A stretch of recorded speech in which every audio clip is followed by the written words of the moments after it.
How's it going, everybody? Happy Monday. Welcome to another episode of Sports Wrap Daily. I'm your host, Darrell Harris. Appreciate you tuning in here on the 8 News Now Vegas streaming channel. Let's jump right in, shall we? Because this is a big week. We got some World Cup action that just took place. We got some NBA expansion to Las Vegas news and an update this morning that we'll get to. But first, I want to bring in another special guest, first-timer here on Sports Wrap Daily, Mr. Perry Sook. Welcome, man. How are you today? Good, man. Thanks for having me. Love talking the W, and I wish we had the weather you guys have out in Vegas. And you know what? It actually is below triple digits for the last couple of days, and it's been very pleasant. I just had a birthday yesterday. I couldn't have asked for much more. Happy belated birthday. Thank you. And thank you, everybody else at home watching that might have said that. I appreciate it. My heart is full. Let's talk about it, man. We're going to talk WNBA, like you mentioned, because you are in New York City. I'm here in Las Vegas, and the Liberty and Aces have a date in the Commissioner's Cup final. These are two great teams, and I'll toss it to you, man, to just kind of let me know. And also, we're going to take a look at these teams both just played over the weekend, and this is sort of their last bit of gameplay going into the final Tuesday night. The Aces and Liberty played each other just last week here in Vegas. I was really bummed that the final was in New York, I must say. I was like, oh, no. But they played here in Vegas, and Liberty kind of handled Las Vegas. It wasn't necessarily a blowout, but it was all New York. And how's their season going, man? Talk to me. It has really been a roller coaster for a variety of reasons. One is, you're dealing with injuries. You're missing Sabrina Ionescu for the first month of the season. You finally get her healthy, and then all of a sudden, Breanna Stewart is dealing with some problems. Jonquel Jones misses a couple games. Well, now they're healthy, and Satu Sabally is out in concussion protocol. May or may not be back for the game for the Commissioner's Cup. And so that has already been something difficult to deal with. Well, then you have Chris DeMarco coming over from the Golden State Warriors assistant staff, installing a new offensive system, which at times has looked very predictable and very pedestrian, and at times has led to some of the highest point outputs we have seen from the Liberty team. And so when you put all those together, well, you have a team that's sitting in fifth place, but you also have a team that's won 8 in a row, went undefeated through the Commissioner's Cup slate, and looks like very much the team resembling the team that won the championship in 2024. You also have a team that, as you said, against the Valkyries over the weekend, put up their lowest scoring total of the year, is now 0-3 against the new Golden State team, the Valkyries. And it is very hard to know which version of that team you're going to get, which is coming to the frustration of the fans, everyone trying to celebrate 30 years, everyone loving the throwback jerseys. Mm-hmm. So we don't know. We don't know exactly what team you're going to get every night in, night out. Following that Sunday night loss, Breanna Stewart said that they need more heart, and that it's not about the reps, it's not about the playing time, it's not about the system. It's about playing with heart. And as they had that 13-2 run to end the third quarter, she said the team got down and they never recovered. Now, granted, they cut it to double digit or single digits by the end of the game. But it is when this team is low, they haven't found really their identity yet, and they don't have a system that they can rely on yet. However, the potential is there. So we are cautiously optimistic here in New York about the New York Liberty's chances. Well put. You laid out everything for us there, kind of, and we know that the new head coach is one layer of a team putting itself together. But then you add all-star caliber player like Satu Sabally, who's in the lineup. Out of the lineup, is she 100%? Should we chance it? Should we not? That's difficult to navigate. And the competition level across the W is there. Look at Golden State; they're doing the thing. Gabby Williams is tearing it up. Late's tearing it up, and their head coach is our former assistant head coach here in Vegas, Natalie Nakase. Our Aces, there's a lot of common ground in what you laid out. We're coming off a championship season, but we know that last season had its highs and lows, and thankfully they clicked and they put it together when it was necessary. The Aces are also battling injuries. Kennedy Carter had just exploded onto the season, out of the league, comes in and is averaging 20 points per game after like 6-7 games, like not a joke. And then she's hurt, so she's out of the lineup, and we're really missing that punch off the bench, and that's hampered the team a little bit. The size that New York presents is difficult for the Aces to sort of counter. Sure. Hard to guard. So I think that tomorrow, whoever wins, it's definitely a playoff tune-up for both of these teams, would you say? I think so, and I think it is a good test because when these teams are healthy, on paper, these are your two best teams in the league, in my opinion. A couple years ago, when they debuted Rivalry Week, I asked Brianna Stewart because for Rivalry Week we were matched up with the Lynx, and I said, "Hey, uh, Hmm. is this really who you feel your rival is?" And she goes, "Honestly, no. It's the Aces. We've got the history, we've got the bad blood, and a nice competitive frenemies way. They're the team we want to beat the most." And so, if you're worried about the heart of this team and how are they going to play through this new system, if you can't get up where the Commissioner's Cup, which by the way, every time the Liberty have gone to the Commissioner's Cup, they've also gone to the WNBA Finals. It's no joke. Yeah. If you can't get up to for that game against the team that you told me was your rival, then this is not going to work. That is who your team is going to be. Now, granted, we don't know if Satu's going to be, so they might not be a full strength. But even so, she wasn't on the team when they won in 2024.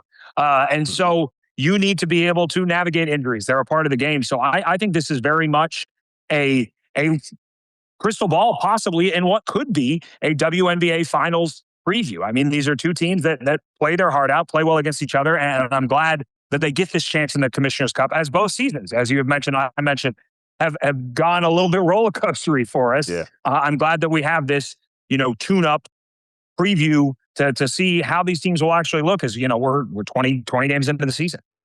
What a lovely segue, because in the third iteration this year of the NBA Cup, which we cover here in Las Vegas, each year it's given a snapshot of, hey, these teams are for real. Indiana got there in the first year, and you look up 18 months later, they were in the finals, and they caught everybody by surprise. But it was like, no, remember, that team has been building.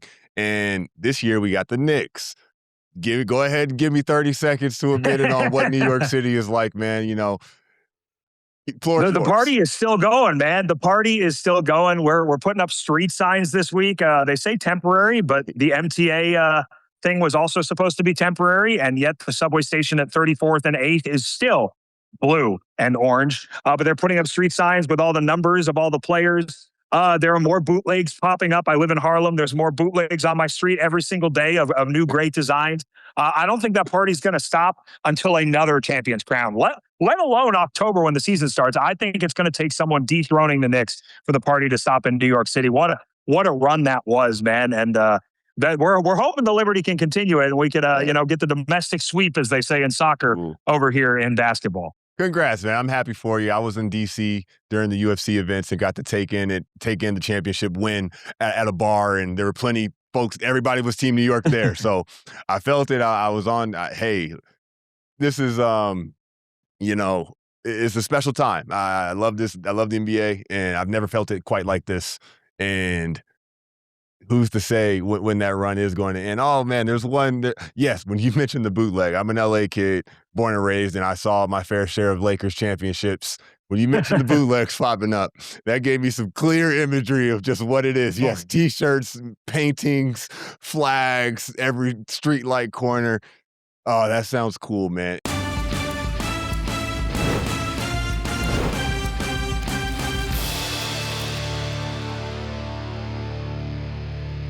Let's talk a little bit of this World Cup, just because, for one, the final is being played at MetLife, correct? Yes. Well, as we now, the art is formerly known as MetLife. Now we have to call it New York, New Jersey Stadium. Thank you very much, FIFA. But yeah, we got the final coming up here on July 19th. Looking forward to that one.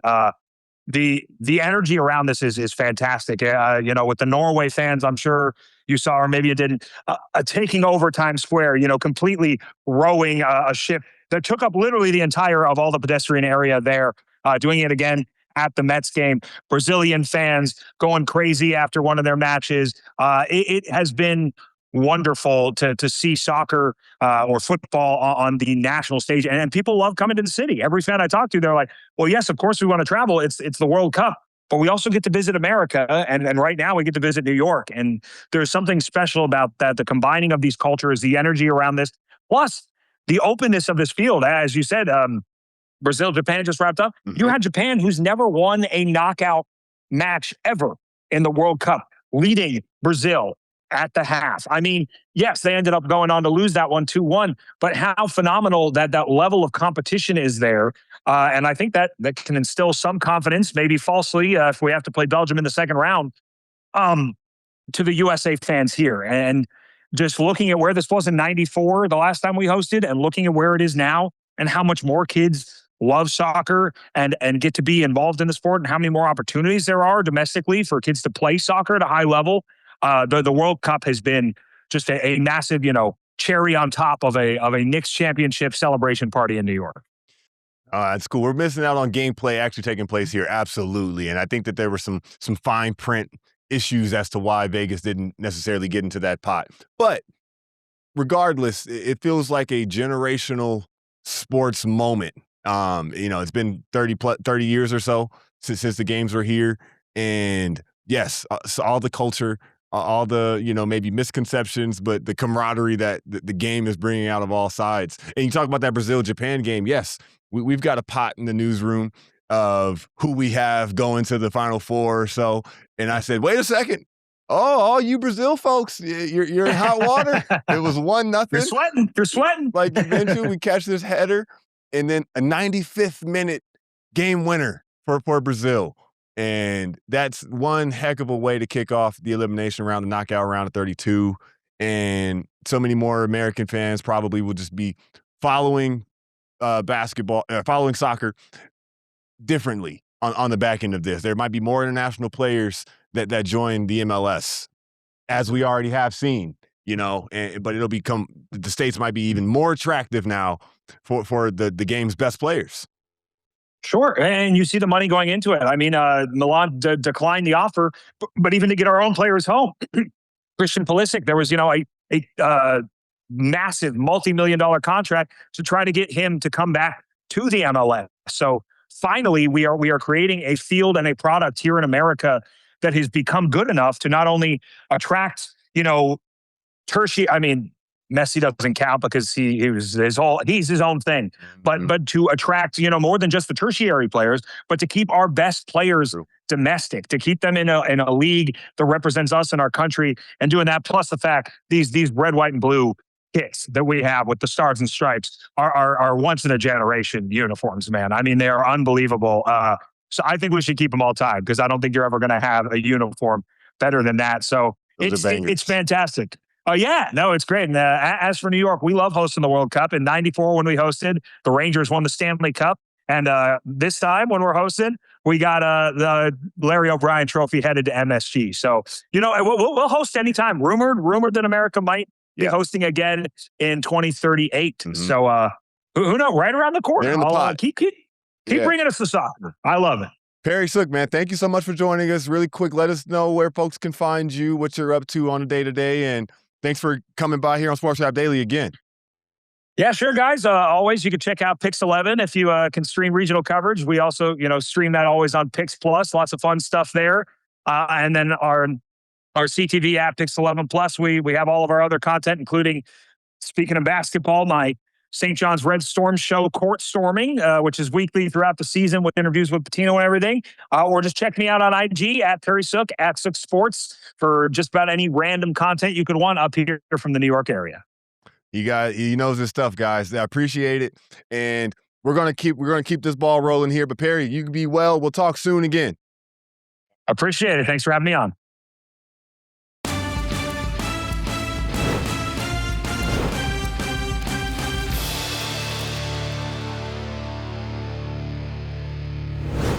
Welcome back to Sports Wrap Daily, everybody. I'm Darrell Harris, and I try to tell y'all about our virtual network. We got folks in places, so it's always cool to toss them the line and let them pick it up and connect digitally, virtually, wherever we are. We're going to get an international guest sooner or later on here, and that'll be really cool as well. But let's bring it back here to Southern Nevada with the focus on the NBA expansion. Now, we are just under about a week and a half away from Las Vegas Summer League. That's when we do expect to hear from NBA Commissioner Adam Silver again on the latest of bringing a franchise here to Las Vegas as well as Seattle. We do know that the Bill Foley bid has been submitted. So there's a concrete effort already in place here in Southern Nevada. And I'm prepared to go on record and go ahead and say that sources tell me that Gary Payton is a part of a ownership group that is developing in Seattle. And the other branches of that group come from the owners of Climate Pledge Arena that came from our friend Randall Williams over at Bloomberg. And we know that there is at least one concrete group in Seattle as well. So you take that and you take this Bill Foley, and expansion seems to be developing. Now, one of the sidebar combos of expansion is that where are the teams going to play? So one option, of course, is T-Mobile Arena. That is the primary option. That is the most likely option, the front runner at this point in time. But we've talked about multiple others, one being Star Vegas down in the far south end of the valley, which has no development in terms of building or construction yet, but, some land acquired and, press release with all of the details of what's intended for that venue. There's also the Diamond Arena, which is right on Las Vegas Boulevard in terms of the land that they're talking about. This is across the street from Mandalay Bay in the Four Seasons, south end of the Strip, just south of the Route 97 Harvest Fest site. Now, here's a rendering concept of what that venue would look like. This morning, we're hearing from the organizers who say they have acquired the last parcel of land in this plot. They say that there's plans to connect this to a private jet terminal to whisk in the big shots that are coming in and out of this venue. The teams, perhaps private jets and private flying crews. So that's an option. They say one of the pros is that there will be abundant parking, as it is across the street from several resorts. MGM's on one side, Mandalay Bay on the other side, Luxor across the street. And there's also an idea or a concept for some underground transportation to further connect this Las Vegas Strip network. We know that Elon Musk and the Boring Company is doing so already. UNLV is getting in on the Boring Loop project.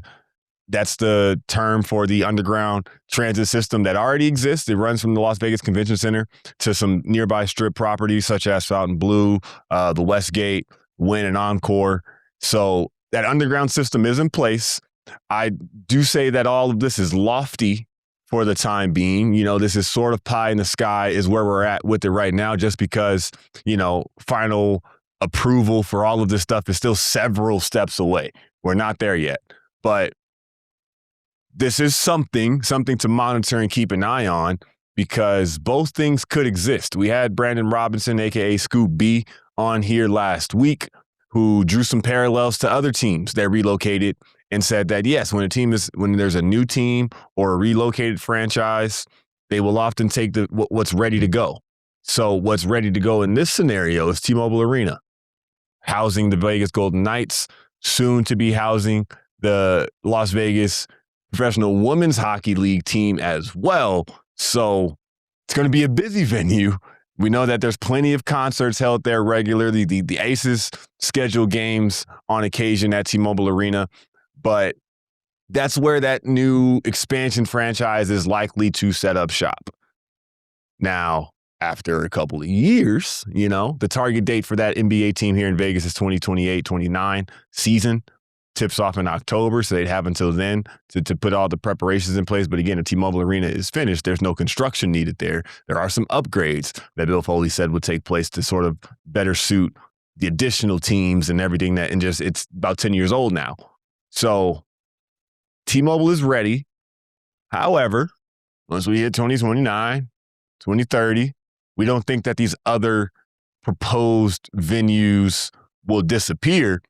It's very, very likely that those developments will still progress, that they'll still keep seeking approval to build those venues to house an NBA team outside of T-Mobile Arena in almost its own designated venue permanently. So that could happen. Bill Foley also in that ownership bid application hinted at an independent team facility, health and training and recovery center, similar that the Raiders have down in Henderson. The Aces have right next door as well. Bill Foley did suggest that they would bring one here for an NBA team that would come to Southern Nevada. That's not where they're playing, but that's neat as well. So wanted to talk about what Diamond Arena folks were proposing. That's the latest. We'll keep our eyes, to the streets in terms of what comes down the pipeline and what actually is concrete or not. But there you have it. The NBA, outside of Summer League coming up, free agency is beginning. Oh man, it's rumor city. We're going to be talking about that some more in the next coming days here on Sports Rap Daily. But today, the rumor that has, and I won't say rumor, there's sources behind this. There's credited folks who have put this out there, is that LeBron James might be trying to team up with Stephen Curry. And funny story that I'll share here is that is a concept that I proposed on my old podcast 2 years ago. So I'm not against that. I've even pitched the exact same thing happening. LeBron is very, very fond of Stephen Curry. The two are both born in Akron, Ohio. They spent time together on the Olympic team in 2024, and they spent so many games against each other battling in the NBA Finals in the 2010s. So, they could be rivals turned teammates. Anthony Davis, former LeBron James teammate, now with the Washington Wizards. His name is being floated out there as well, that he would join Golden State in the deal that sends Jimmy Butler to Washington. And LeBron reportedly is more interested in happiness on this contract negotiation than he is concerned about money, which means that he might take, as little as a veteran minimum to go play on a team that he thinks is a championship contender. So, there's a lot going on. There's a whole lot going on. Haven't got to some of the other big names and big dominoes that are in this free agent pool, but it kind of starts there in terms of the attention and the gravity of the reporting. So that's why I wanted to mention it here on Sports Rap Daily, because it is a big deal in the NBA world, and this is a potential NBA market. Thanks again to Perry Sook for joining us later. Go Aces, go Knights. Battle for Vegas was a success this past weekend, and we're going to tap in on these Raiders. No contract still for Fernando Mendoza. That hasn't updated since we talked on Friday. We're going to keep poking around and see what's going on there, but we appreciate you all tuning in. We'll see you back here soon here on Sports Rap Daily.